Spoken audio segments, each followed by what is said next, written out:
akkuma argaa jirtan kun weellisaan jaalatamaan hawaasa Oromoo biratti beekamaa weellisaa Jaafar Yusuf yeroo kanatti magaalaa Qatar Doohaatti argama.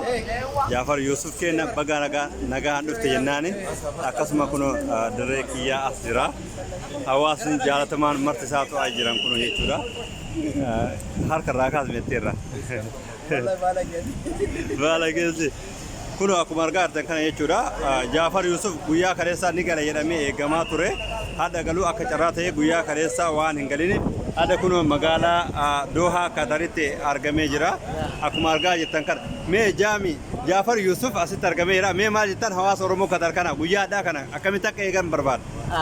Jaafar keenya kaleessa kan dhufu iyyuu shura wayitu turratti qameeti kan kaleessa kan dhufu warraadha akka tasaarraadha kan dhufe kanaafuu uummanni keenya Qatar Doohaa keessatti argamtan guyyaa boru Jawaar isa faana osoo dhaabbanne kanas nurraan Jaafar keenya kun dhufee jira magaalaa Qatar seenee jira akkasuma akkuma argaa jirtan kana qeerroon magaalaa Doohaatti argamtan simannaa isaa haala gaariin akkanatti kabachiisaa jiran jechuudha.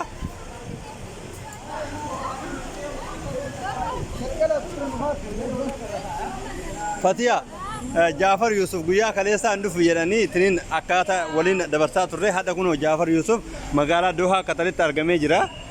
Baga gammadisiin jecha mee hawaasa Oromootiin maal dhaamtaaf guyyaadhaa kan akkamitti akkasii eegan barbaada?